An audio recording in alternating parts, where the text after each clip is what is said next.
Hello everyone in the Ansakari, and today is 4th of May 2024. We are going to study about the pollution in the various aquatic streams that comprises of water bodies like lakes, rivers, deserts and so forth.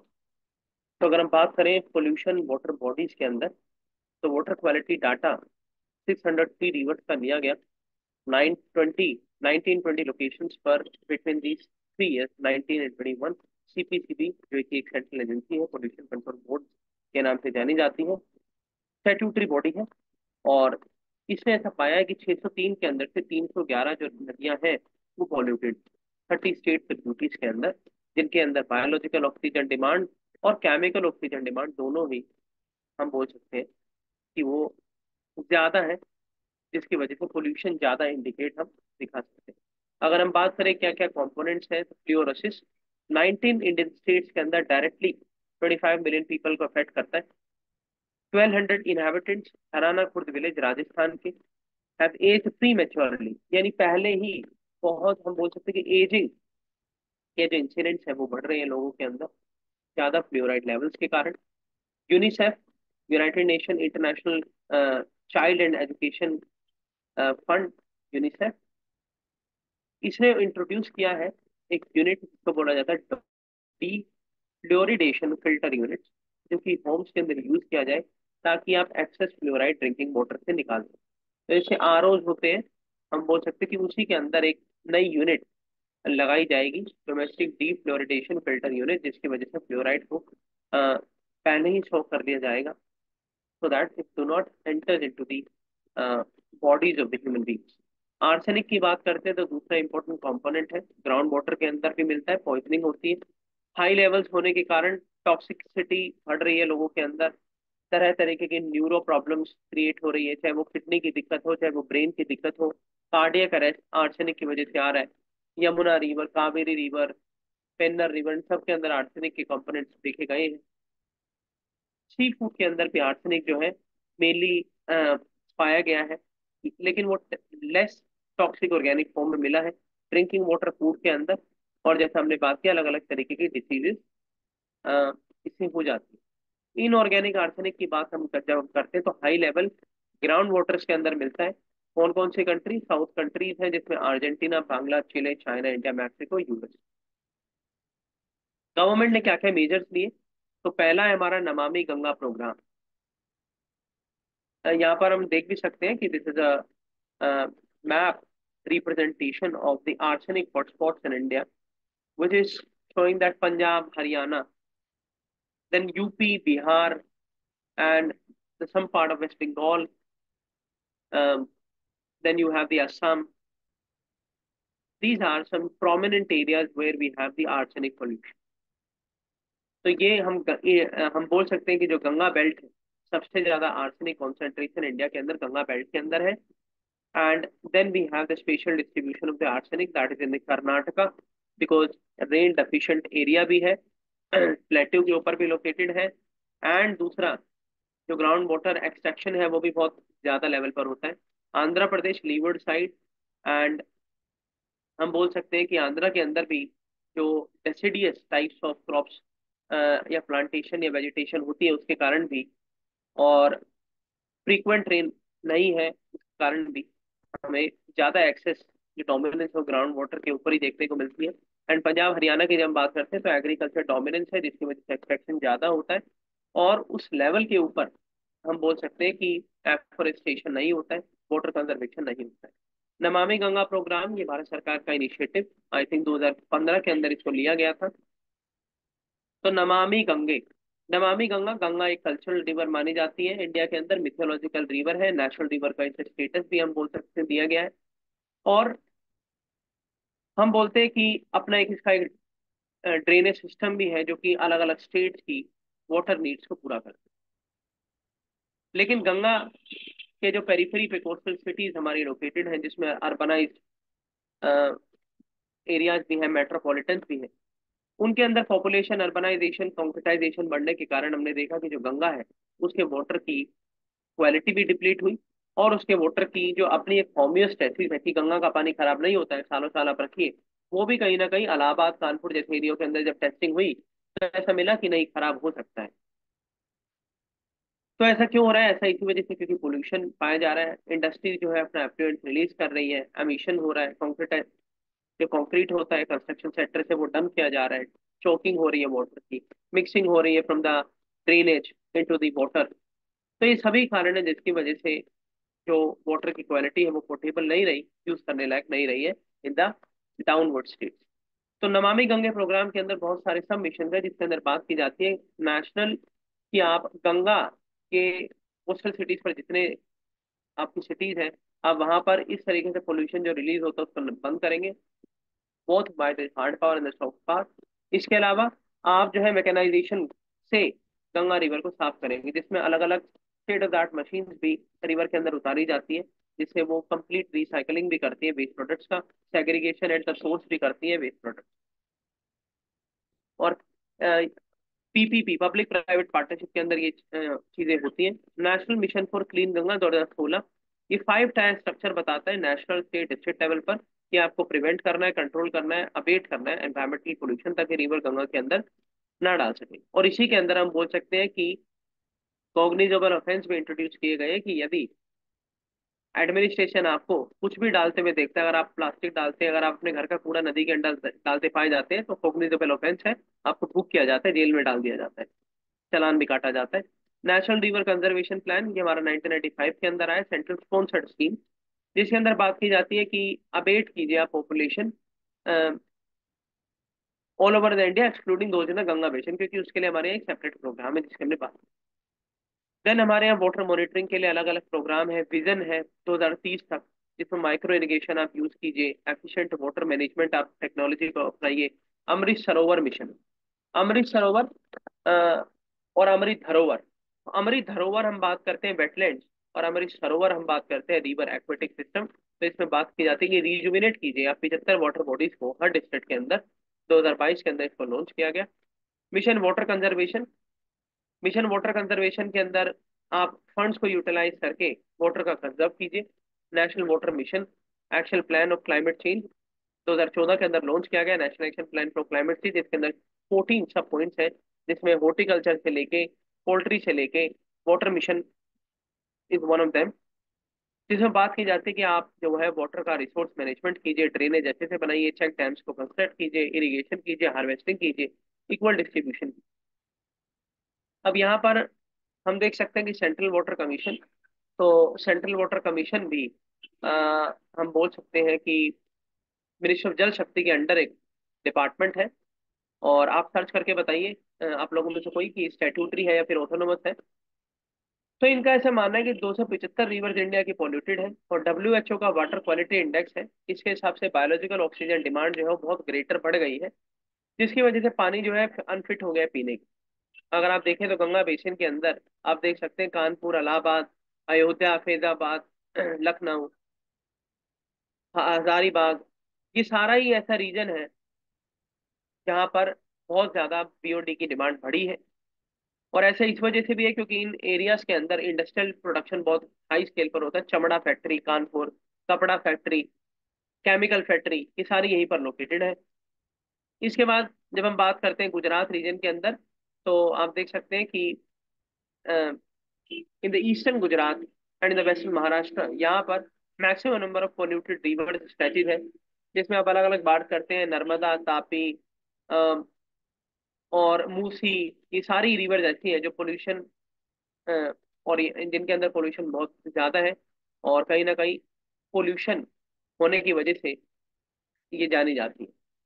सुबरनेखा, तो सुबरनेखा उड़ीसा के अंदर एक important river है। तो सुबरनेखा basin के अंदर भी हम देखते हैं कि कहीं ना कहीं जो पोल्यूशन है वो बढ़ रहा है। गोदावरी, और इसके बाद कावेरी, जो कि आपका चेन्नई और कर्नाटका तमिलनाडु रीजन से होकर निकलती है। तो इन सारी मेजर रिवर्स के अंदर हम देख रहे हैं कि बीओडीजी की जो डिमांड है वो कहीं ना कहीं बढ़ रही है।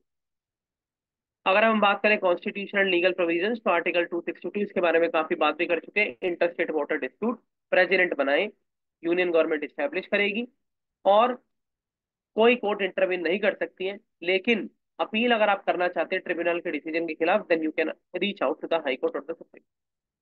Right to clean water article 21 के अंदर एक डिराइव्ड राइट है। Water pollution and control of pollution act 1974, तो हम बहुत बात करते हैं सबसे पहले कौन सा एक्ट आया, तो हमारे यहाँ सबसे पहले जो एक्ट आया वो आया एयर एक्ट, फिर आया वाटर एक्ट। तो water act and control of pollution act 1974, इसी एक्ट के जरिए हमारे यहाँ स्टैब्लिश की गई थी दो एजेंसी जिनका नाम है CPCB and HP. Central level पर और स्टेट लेवल पर, सेंट्रल लेवल पर सेंट्रल पोल्यूशन कंट्रोल बोर्ड, यानी पोल्यूशन जहाँ से हो रहा है और जहाँ पर उसको डंप किया जा रहा है, पूरा जो सुपरविजन करना है वो सीपीसीबी को करना है। इनके पास सो मोटो एक्शन लेने की पावर होती है, इनके पास चालान काटने की पावर होती है, इनके पास इंस्पेक्शन करने की, सील करने की इंडस्ट्रीज की पावर होती है, रूटीन मॉक करते हैं। तो ये कुछ इसके फीचर्स हैं। इसके अलावा जब हम बात करते हैं रिवर बोर्ड एक्ट 1956, तो हमने देखा ही है रीऑर्गेनाइजेशन ऑफ स्टेट हुआ 1956 के अंदर, जिसके बिहाफ पे टेरिटोरियल एरिया बांटे गए स्टेट के। तो जब स्टेट बांटे जाएंगे तो नदियों को कैसे आप बांटेंगे, ये नदियों को तो आप बांट नहीं सकते, तो नदियों का डिस्ट्रीब्यूशन आप कर सकते हैं इक्विटेबल मैनर में। और उसी के लिए पार्लियामेंट का एक्ट बनाया गया, रिवर बोर्ड एक्ट 1956, जिसके लिए दो स्टेट या दो से ज्यादा स्टेट में से जो रिवर पास होती है उनके ऊपर रिवर बोर्ड्स बनाए जाएंगे और रिवर ट्रिब्यूनल्स बनाए जाएंगे। हम फिलहाल में बात करते हैं कृष्णा की, गोदावरी की, कावेरी की। तो इंडस डिस्प्रपोर्शनेट सीवेज ट्रीटमेंट। अब डिस्प्रपोर्शनेट सीवेज ट्रीटमेंट का मतलब है कि आप सीवेज का जो वेस्ट है उसका ट्रीटमेंट नहीं हो पाता है, उसकी डंपिंग बहुत ज्यादा लेवल पर होती है इंडिया के अंदर because of the rising population. इसके अलावा सेग्रीगेशन ऑफ सोर्स नहीं होता है एट द साइट। फिर हमारी जो लैंडफिल साइट्स हैं उनकी भी कैपेसिटी से ज्यादा सीवेज जो है हम बोल सकते हैं कि जनरेट हो रहा है, जिसकी वजह से ट्रीटमेंट करने में परेशानी आ रही है। आप जो सीवेज पाइपलाइंस हैं उन्हीं का एग्जांपल ले सकते हैं। Delhi is facing the crisis of sewerage, and national green tribunal 2019 के अंदर इन्होंने ऐसा डायरेक्ट किया कि 100% ट्रीटमेंट होना चाहिए सीवेज का। और कुछ स्टेट्स ऐसे हैं जिन्होंने कैपेसिटी के अंदर कैपेसिटी बिल्डिंग का काम किया, लेकिन कहीं ना कहीं डिस्प्रोपोर्शनेट सीवेज जनरेट आज के टाइम पर भी हो रहा है, पॉलिटिसाइजेशन भी होता है सीवेज के अंदर। और हम बोल सकते हैं कि बिकॉज ऑफ द म्यूनिसिपैलिटी, जो म्यूनिसिपल एजेंसीज है उनकी भी कैपेसिटी बिल्डिंग करने की जरूरत है, जिसमें कि कैडर ही नहीं होता है, पर्सोनली नहीं होते, पेमेंट ही नहीं दी जाती। इसके अलावा जो सीवेज है उसमें मैकेनाइजेशन की कमी है, मशीन्स ही नहीं है, मैनुअल लेबरिंग करनी पड़ती है। फिर आपकी रिपोर्टिंग जो होती है, रिपोर्टिंग के ऊपर भी कोई सेंट्रल ऐप नहीं है या कोई सेंट्रल साइट नहीं है, अगर होती है तो उसका भी कोई टाइमली ग्रीवेंस रिड्रेसल का मैकेनिज्म नहीं है। इसके अलावा जो कॉन्क्रिटाइजेशन होता है because of the property dealing as a business, real estate business भी शुड से, उसकी वजह से भी जब गृह कोड को हेडर नहीं किया जाता है, जब EI CRZ कोड्स को हेडर नहीं किया जाता है, तो रैम्पेंट बिल्डिंग्स बनाई जाती हैं। और कहीं ना कहीं हम बोल सकते हैं कि अनप्लैन्ड सिविलाइजेशन किया जाता है, जिसकी वजह से सीवेज की जो कैपेसिटी होती है वो डिस्टर्ब होती है।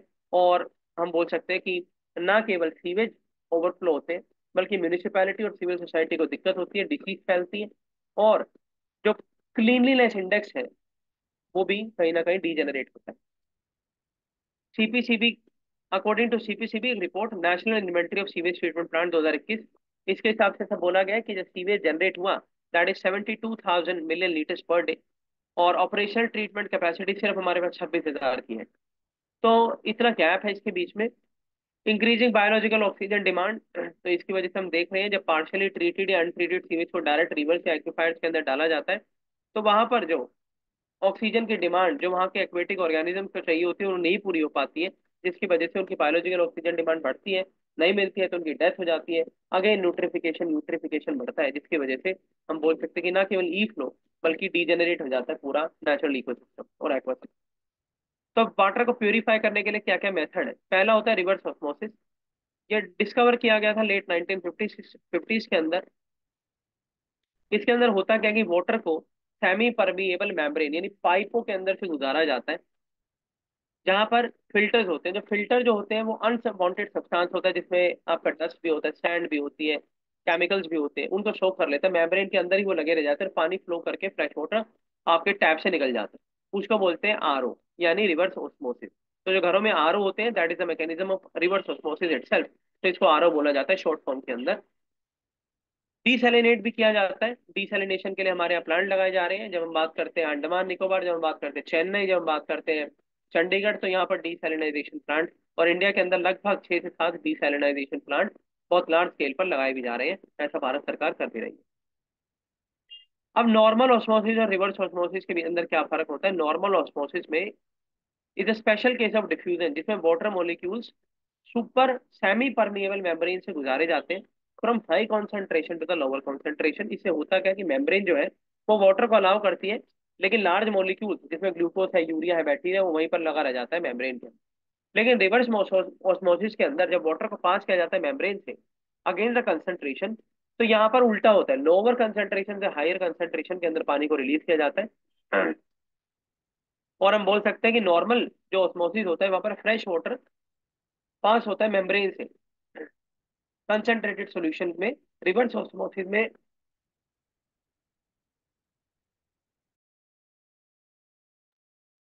रिवर्स ऑस्मोसिस के अंदर जो क्लीन वाटर है वो क्रॉस करता है मेम्ब्रेन को, इम्प्योरिटीज को पीछे छोड़ जाता है। तो नॉर्मल ऑस्मोसिस के अंदर हम बात करते हैं कि जो इम्प्योरिटीज है वो बाद में बाहर आती है। रिवर्स ऑस्मोसिस के अंदर मेम्ब्रेन के अंदर ही वो रह जाती है इम्प्योरिटीज, और वाटर क्लीन वाटर सिर्फ फ्लो होकर बाहर आता है। और स्पेसिफिक आप बताना चाहे कोई तो बता सकते हैं, अदरवाइज मैं आगे बढ़ता हूँ। अल्ट्रावोलेट रेडिएशन, अल्ट्रावायलेट रेडिएशन भी एक मेथड है जिसकी वजह से वाटर को प्योरीफाई किया जाता है, जिसमें जो वाटर है या फिर रेडिएशन है उसको clear pre filter particle free water के अंदर हम बोल सकते हैं रेडिएशन को किया जाता है, जिसमें यूवी लाइट्स पास की जाती है, जिससे bacteria, virus, fungi, harmful organism वो डाई कर जाते हैं, किल हो जाते हैं। इंडस्ट्री और हॉस्पिटल के अंदर आपने देखा हो ट्रीटमेंट प्लांट्स होते हैं, बड़े बड़े जो सुपर स्पेशलिटी हॉस्पिटल्स हैं वहां पर लगे होते हैं, तो वहां पर आप देख सकते हैं ग्रीन कलर का ये होता है, जिसके अंदर वाटर फ्लो करता है बाहर से। The method must be use in conjunction with sediment and carbon filter, तो इसमें सेडिमेंट और कार्बन फिल्टर का यूज किया जाता है। डिस्टिलेशन, डिस्टिलेशन के अंदर वाटर है उसको बॉईल किया जाता है ताकि भाप बने, स्टीम बने, और जब ये स्टीम कूल हो जाती है तो इसको कंडेंस किया जाता है ताकि वाटर ड्रॉपलेट बने, और तब इसको कंटेनर के अंदर डिपोजिट किया जाता है। फिर जो रेजिजुअल वाटर बचता है, रेजिजुअल वाटर कंटेन्स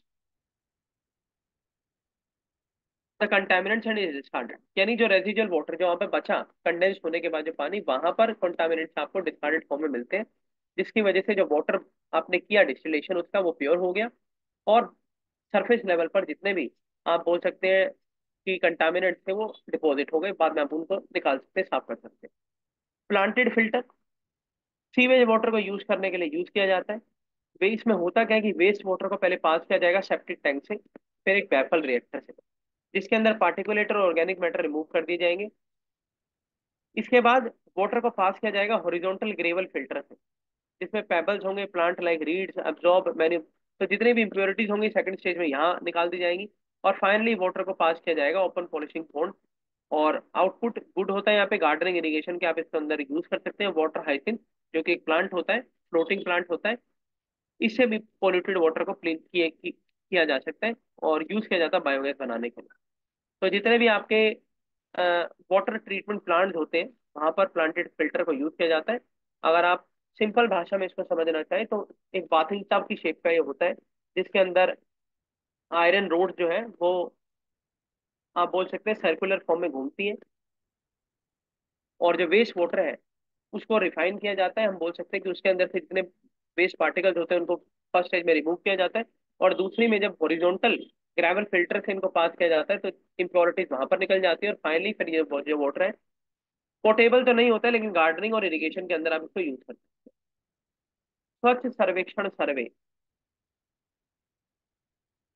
तो ये किया गया clean out city campaign minister of housing and urban affairs ने करवाई 2016 के अंदर। अगर हम बात करें स्वच्छ सर्वेक्षण सर्वे, तो जब हम बात करते हैं कितनी सिटीज में करवाया गया, तो 4200 सिटीज के अंदर ये लगभग कराया गया। डायरेक्ट ऑब्जर्वेशन हुआ, वैलिडेशन हुआ, सिटीजन ने फीडबैक दिया, नेशनल लेवल रैंकिंग मिली, स्टेट लेवल रैंकिंग मिली, जोनल लेवल रैंकिंग मिली। अगर बात करें इंडिया के अंदर तो क्लीनेस्ट सिटी का दर्जा दिया जाता है इस सर्वे के द्वारा, तो Indore is a repeated city in the India, जहाँ पर म्यूनिसिपल बॉन्ड के तहत भोपाल और इंदौर ये दो ऐसी सिटी जहाँ म्यूनिसिपल बॉन्ड यूज किया जाता है, जिसके तहत इंदौर जो है वहाँ के डिस्ट्रिक्ट कलेक्टर को नवाजा गया विद स्वच्छ सर्वेक्षण अवार्ड। और यूटीज के अंदर नंबर 1 पर आपका चंडीगढ़ है, और स्टेट के अंदर आपका आई थिंक सिक्किम है, बिलीव। तो यहाँ पर आप देख भी सकते हैं top 10 cities: Indore, Bhopal, Chandigarh, new Delhi. तो न्यू दिल्ली यहाँ पर न्यू दिल्ली पूरी दिल्ली की बात नहीं है, न्यू दिल्ली सेंट्रल प्रोविंस, जहाँ पर आपका राष्ट्रपति भवन, चाणक्य पैलेस, अ, ये सब रीजन पड़ता है, इसको एनडीएमसी बोला जाता है। Then Vijayawada, Tirupati, Visakhapatnam, Mysore, Navi Mumbai and Pune. तो ये कुछ हमारी टॉप 10 सिटीज हैं जो कि स्वच्छ सर्वेक्षण अवार्ड्स के अंदर आई। अब ग्रामीण अवार्ड की बात करते हैं 2018 के अंदर। तो ग्रामीण लेवल पे अगर करने जाएंगे तो मिनिस्ट्री ऑफ, या तो रूरल डेवलपमेंट जाएगी या फिर मिनिस्ट्री ऑफ जल शक्ति जाएगी, जिसका डिपार्टमेंट जाएगा ministry of drinking water and sanity. तो पहले ये मिनिस्ट्री हुआ करती थी, लेकिन अभी ये मिनिस्ट्री नहीं है, अभी ये डिपार्टमेंट है मिनिस्ट्री ऑफ जल शक्ति का, department of drinking water and sanitation. Independent survey करता है हर डिस्ट्रिक्ट के अंदर, दोनों क्वांटिटेटिव भी क्वालिटेटिव भी। और public school, anganwadi, dispensary, primary health care centre, बाजार, पंचायत, इन सबकी पार्टिसिपेशन लिया जाता है। अगर सर्वे की बात करें 2018 की, तो लगभग 6,500 विलेजेस के अंदर 685 डिस्ट्रिक्ट के अंदर किया गया। तो इससे हम ये भी देख सकते हैं कि इंडिया के अंदर लगभग 685 अप्रोक्सीमेटली डिस्ट्रिक्ट हैं 2018 के अंदर, लेकिन अभी बढ़ गए हैं because of the new created district. जैसे कि हम देखते हैं मलेरकोटला आदि डिस्ट्रिक्ट बनाए गए हैं। टॉप रैंक स्टेट अगर हम बात करते हैं इसके अंदर, तो सबसे टॉप पर हमारे यहाँ हरियाणा, ग्रामीण की बात हो रही है यहाँ पर। तो ऐसा माना जाता है हरियाणा के जो गांव है वो स्वच्छ है। दूसरे नंबर पे गुजरात और तीसरे नंबर पे महाराष्ट्र। अगर डिस्ट्रिक्ट्स की बात करें तो I think this is not well placed. Haryana में आएगा रिवाड़ी, महाराष्ट्र में आएगा सतारा, और गुजरात में आएगा, गुजरात का है नहीं यहाँ पर, पेदपल्ली तेलंगाना में। States with maximum citizen participation तो यूपी, अब स्वाभाविक है जनता भी ज्यादा है, गांव भी ज्यादा होंगे, गुजरात और Maharashtra. Districts with maximum citizen participation तो Nashik, Solapur and Chittorgarh. Nashik onion capital के नाम से भी जाना जाता है। जल जीवन मिशन, जल जीवन मिशन 2019 के अंदर लॉन्च किया गया भारत सरकार द्वारा, जिसके अंदर बात की जाती है कि आप drinking tap water supply rural house hold के अंदर देंगे, अर्बन के अंदर नहीं देंगे, सिर्फ रूरल के अंदर दी जाएंगी। और जैसा कि हमारे एक जानकार ने कल बताया भी था, इसी के अंदर एक टारगेट है कि लगभग 45 से 50 लीटर प्रतिदिन प्रति व्यक्ति हर इंसान को दिया जाएगा। तो बहुत बड़ा है अपने आप में। और इन, इन, इनोशिएटिव हम बोल सकते हैं इनोवेटिव भी है, क्रिएटिव भी है, लेकिन कहीं ना कहीं अभी हम बोल सकते हैं कि प्रैक्टिकली फिजिबल नहीं है ऐसा। एज अ रिजल्ट 8.52 लाख यानी 83% स्कूल के अंदर दिया जा चुका है। 78.4% आंगनबाड़ी के अंदर टैप वाटर सप्लाई दी जा चुकी है। National lake conservation programme. तो लेक क्या होती है, कैसी दिखती है, ये आप प्रीवियस वीडियोस के अंदर जाकर देख सकते हैं। हम directly because of the short of time we are heading towards national lake conservation programme. तो लेक को कंजर्व करने के लिए इंप्लीमेंट किया जा रहा है by the ministry of environment forest, जिसके अंदर कंटामिनेशन नहीं होने दिया जाएगा, डिग्रेडेशन को रोका जाएगा। इसमें अलग अलग प्रावधान है कि आप वेटलैंड्स बनाइए, आप एफोरेस्टेशन कीजिए, आप स्पेशल वैरायटीज ऑफ ट्रीज को प्लांट कीजिए, आप जो है ट्रेडिशनल मेथड्स को यूज कीजिए लेक कंजर्वेशन के लिए। आप जो है हम बोल सकते हैं कि बफर जोन क्रिएट कीजिए। ऑब्जेक्टिव है कि एक्वेटिक इकोसिस्टम बचे रहे, लेक्स एंड वेटलैंड्स, और जितने भी एंथ्रोपोजेनिक फैक्टर्स हैं उनको मिनिमाइज करने का ही काम। तो today we are ending here. Thank you so much and keep watching Answerkaari. Stay tune with us.